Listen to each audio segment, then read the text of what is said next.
Another thing I do right away on these old cars, particularly on the W123s, I'm going to remove this battery and take a close look at the battery tray and what's underneath the tray.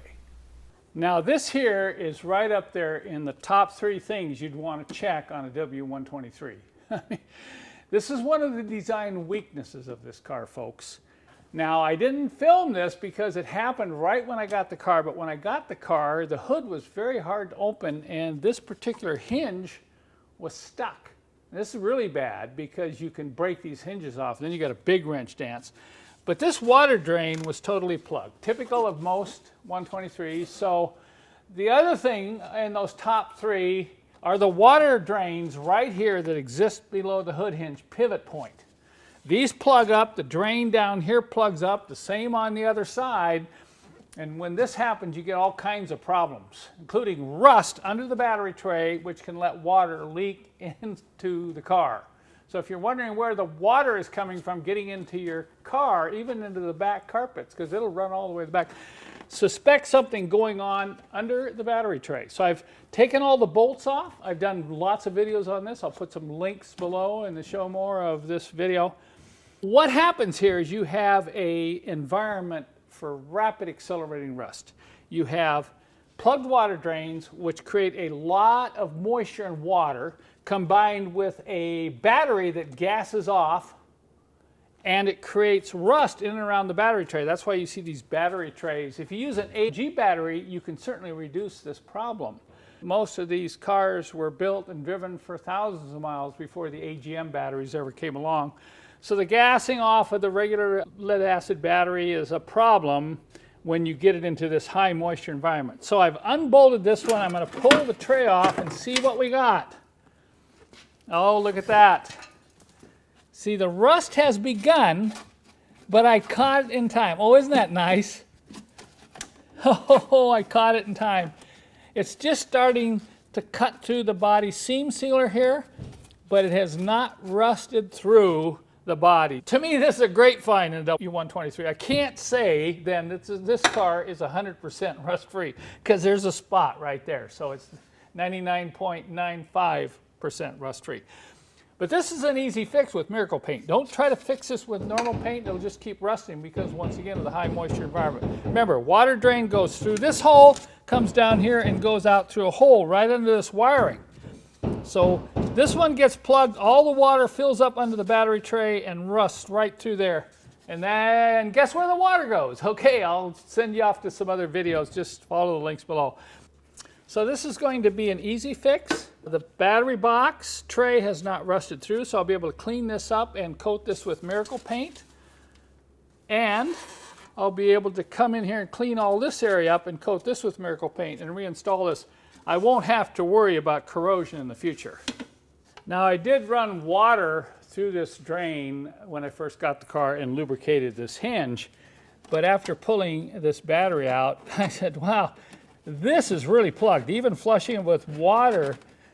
So I've got this nylon brush down in there and I'm scrubbing away. I'm reaching under the fender and pulling on the plastic flap and snapping it. Now I want you to come over and see all the junk that came out of this drain right here. Now you can see why these 123 water drains are way up there on my list of items that are neglected. Look at how well this cleaned up using my favorite Dawn heavy duty degreaser and my brush. I mean, just some detailing and scrubbing, and suddenly what looked like a lot of rust is only a couple of very small spots that'll need to be treated. I'll go ahead and rinse this all down and dry this off with compressed air. And then I'm just going to use a little bit of sandpaper, rough these areas up right in here, and then coat just the rusty areas with miracle paint, and then do the same with the battery tray. Some of you may not seen my other videos on this problem, are looking at this and saying, oh no, Kent, your car's got some rust, some bad rust. No, this is not bad rust. This is really good rust. This is like almost in mint condition for a W123 that's been driven. What's really unique, for those of you who have been around W123s, how many of you have pulled a battery tray and seen the original cadmium plating on the bracket for the anti-sway bar? Now that I've never seen before. So this is the miracle of miracle paint. Look at this. You know, it looked really bad, but once we cleaned it up, we just had a couple of very small spots of rust. And like I said, we really caught this early. I put one coat on just the rust part, and then yesterday I put the second coat on this whole area. And it's like porcelain. This stuff gets really hard, especially after about a week. So I'm not going to repaint this white because it's hidden under the battery. I'm just going to leave it as is. And then I went ahead and did the battery tray. So the battery tray has been coated with miracle paint as well. And I'm ready to set this in here and get the battery reinstalled. And I can check another project off my list. If you're a W123 owner, there's actually two things you can do to help reduce that problem of under battery tray rust. Number one, keep those drains clean religiously. Every 6 months, clean those water drains, the ones under the hood hinges and also the ones down in the corner of that left side of the battery. And then the second thing is install an AGM battery. These batteries can help prevent rust because they don't gas off like the old lead acid batteries do. So I've completed my battery and battery tray maintenance on White Lightning, and I can move on to the next item. If you recall in last week's episode, I also mentioned I was going to remove the sunroof, and you got to see that it was working okay. You know, it was going back and forth, and I'm sure some people will say, well, my sunroof is working, why mess with it? If it ain't broke, don't fix it. That's not true with sunroofs. You get a 30-plus-year-old Mercedes, I highly recommend that you remove it, because the number one reason why these fail is lack of lubrication. And most of these sunroofs cannot be properly lubricated unless you take them off the car. Now on the non-tilting sunroof, like you see here in this 240D, you can pull this out in 15 minutes. And a lot of people say, oh, the sunroof, man, that's a mystery. I don't know how to do that. Well, one of the first manuals I wrote, almost 20 years ago, was how to get these sunroofs out and to work on them and to fix them and to lubricate them. So I'm not going to go over all the details in this video. I'll put some links to that manual below in the description. But I've unhooked everything. Here's another reason why you want to remove the sunroof. When you pull the panel off, it's amazing what you'll find in the panel. That's years of junk flying in through the sunroof opening as you're driving down the road. Maybe even parking it with the sunroof open. So you have to be a little careful when you pull the sunroof. You know, you've got a number of things to disconnect, but once you get it all disconnected, you just pull it forward like this, and you could pull the sunroof out, like that. Sometimes if you have two people, it's easier. So let's take this over to the bench, and we'll take a close look at it. And I'm also going to get the camera up and show you what it looks like up here in the sunroof cavity. You know, upon closer inspection, I have to say this is probably way better than most I've seen. You know, if your sunroof isn't closing fully and it's making noises while it's moving back and forth, it may be that these felt slides are totally gone and you can't get the sunroof to close. Then you have these plastic slides, and these are the ones that get real dirty. See all that junk? And you can see there's no way to get that stuff off without removing it and cleaning it. These slides can be reused if you clean them real well. And these are no problem if they're clean, but once it gets this goo on there from dirt and grease over the years, the sunroof starts moving slowly. It starts putting extra stress on the cable and the gears, and usually the gear strips or the cable strips, and that's when you have a real problem. So both sides look the same. I'm going to have to take and clean this all up. It doesn't take long to clean these. You can see I've already cleaned this off on the bottom using a degreaser, but keep in mind that you're going to have to work on the back side. You're going to have grease up on this side too, and this is going to require probably getting an acid brush. Go ahead and soak that up. And then using an acid brush, I'm going to get down in there. You can take these off for better cleaning, but when you start taking stuff off, it's just going to take longer. So once I get a good degreaser, if you don't have a good degreaser, you can use Dawn dishwashing liquid. works real well for cleaning these slides off. So now I've got to get in there and wipe it off.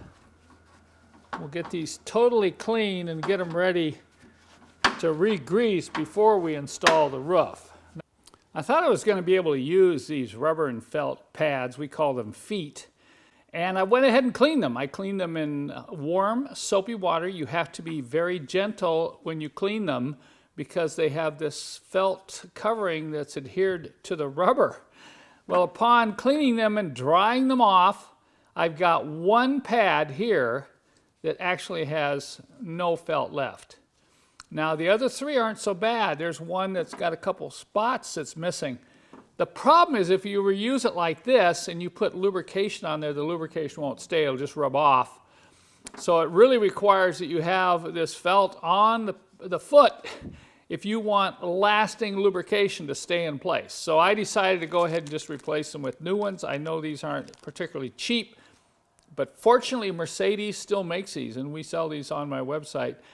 And I'm going to say right now, you got to make sure you use the Mercedes factory sunroof grease when lubricating these felt feet and when lubricating these plastic slides here. You know, I've got an acid brush. I'll be lubing both sides of the foot and putting it on. And then when I do the lubrication on the plastic slide, I'll make sure I get a good coating of lubrication both on the bottom and on the upper side.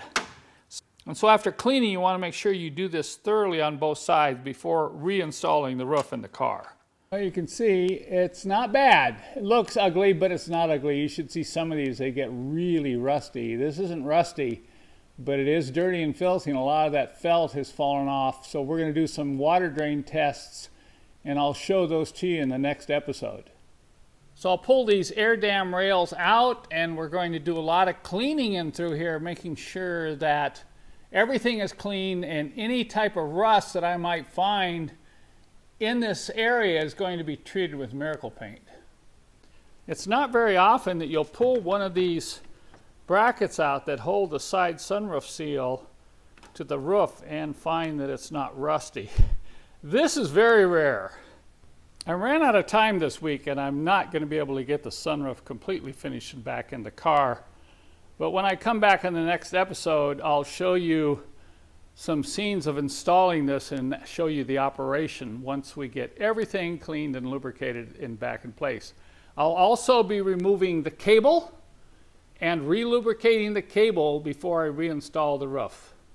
This is a problem that I see all too often today on these W123s. The 1981 to 1985 models, you'll see the rubber coming off and these black clips will be sticking out. And just because you might have a 77 to 80 model, don't assume that you're void of problems, and I'll discuss those shortly. But what happens is these plastic pieces slide over and come out of the holes. And I'm going to show you this. I'll just peel this back here. Okay.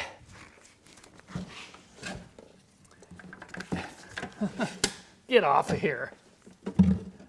And I know some of you are saying, well, why did they go to plastic? You know, the old ones didn't have plastic. It was integral with the bumper. It was a piece of aluminum that rubber piece attached to. The problem was that aluminum piece corrodes very badly. And I think that's why the engineers took it off and went to plastic. Now, if you shove this on like this, okay, come on, and push it forward, see? All right, now I can put the rubber back on, it should be fine. No, it won't be fine, it'll come loose again because of the way it was engineered. Now, the only way to fix this loose rubber bumper problem is to take the bumper off the car. You really can't do it on the car. I've seen all kinds of glue, people trying to glue this on. And so I came up with a kit. Here's my kit that'll help you fix this problem. You have to take the bumpers off, clean everything. The other nice thing about getting the rubber off is you can clean and wax. You can inspect for corrosion. If you get corrosion in behind here, your bumper can fall off. So that's another reason why you want to pull these bumpers. And I know some of you are thinking, well, Kent, why don't you just buy these new strips you see available and put those on? That should solve the problem. No. These will come loose in a few years too. The kit I came up with provides you with instructions and the hardware to fasten this plastic strip on here permanently. So it can't move and pop out like that. And when it pops out, you know, of course the rubber pops out. So I'm going to go ahead and pull this off. I'm going to clean everything. I'm going to wax everything. I'm going to pull the license plate bracket. I'm going to have to straighten it out. You can see it's kind of bent, and that's real common on these cars as well. And then I'm going to put everything back and reinstall the bumper. But before I reinstall the bumper on the car, there's some other inspection work I want to do, as well as some detailing on some plastic and rubber parts. Of course you want a rubber bumper strip that's held on tightly to the bumper, just for looks. But the main reason you remove both the front and rear bumper when you acquire one of these cars is to inspect for rust and corrosion. You can stop it if you catch it early enough. And I have seen the brackets, particularly if the car comes from an area where they use road salt. I have seen these brackets, which are integral with the bumper, completely corrode off, and I've seen bumpers fall off. Now this is very dangerous. If you have a loose bumper on your W123, you know, pay attention and take it off and see what's going on, because that's indicative of this may be coming completely loose. I'm going to send you off to another video I did a couple years ago of a friend of mine who brought his W123 in here and the bumper was just about ready to fall off. So we're going to inspect all this. If I have any areas of corrosion, I'm going to coat these with an anti-corrosive gel before I put the bumper back on. If I have severe corrosion, I'll use Miracle Paint, but I want to polish everything and wax it and make sure that I have no problems. And I'm going to secure these plastic strips, and then I'll roll that bumper strip back on. That's all covered in my instructional video. But I think you'll be impressed when I'm done with this bumper, how it looks. And then I'm going to take you around the car and point out the other things that you should be looking at when you do remove these bumpers. And you can see the license plate bracket needs a little help. How many of you have seen this before you've been around W123s? I mean, oh yes. Well, we'll take a soft-faced hammer and some dollies to this, and we're going to straighten this out. I want you to look at the finished product. It took me a little over 1 hour to restore this front bumper, that including removing the strip, polishing the chrome, waxing it, and then detailing out the rubber with 303 protectant and putting on my special hardware on those plastic hold-down strips so they will not come off again.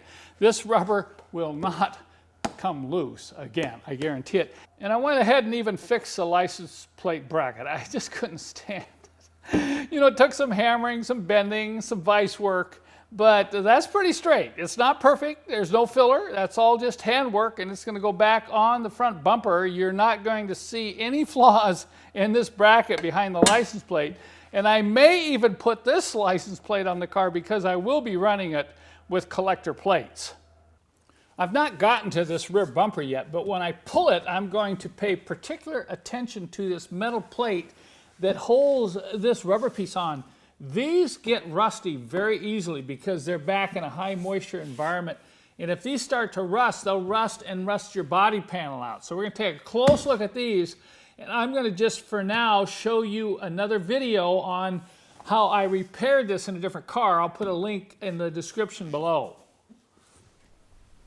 You got to see how clean this 240D is behind the bumper. I mean, when was the last time you pulled a bumper and could still see the cadmium plating on the nuts? But when I had the bumper off, I started looking at this black rubber, and you get this typical aging look, and it's really hard to get that out of there. But I started doing some cleaning. Look at over here. Wow. I was able to find a way to kind of restore this rubber. And then I went to this piece here, this plastic piece, right behind the grill. W123, this is always ugly. And I tried putting protectant on this when I first got the car, and look, it's already turning gray again. But I went after it with this new technique I've developed, and look at that. Now, that was done a couple days ago, and I've not put any protectant on it. No protectant on that black plastic. So you can see the difference. So I'm going to go after all this black rubber on this car, and I'll come back in the next episode and explain how I'm doing this. I'm pretty excited about finding that new method of cleaning aged rubber and plastic parts on these old cars. I mean, how many of these have you had where no matter how much protectant, you can put Armor all kinds of stuff, 303, but within a few months, it comes back, it's faded, it's ugly, particularly those rubber bumpers when they get aged from the sun. You never can get them to look right. That front plastic piece on the W123 behind the front bumper is one I've never been able to look good, short of painting it. But I want to announce right now that next Monday we will be going over some other things that need to be removed on a W123 when you do a rolling restoration. I think you saw in this video that the 3 things I showed you are perfect candidates for a rolling restoration. You could do 1 per Saturday. You could do the battery, the battery tray area one Saturday. You could do the sunroof on another Saturday. You can do the bumpers, on the following weekend. And it doesn't affect you driving the car and enjoying it while you're doing those repairs. And so in the next episode, I'll show you some other things that you need to remove, and I'll explain the reasons why when you go to do a rolling restoration on a W123.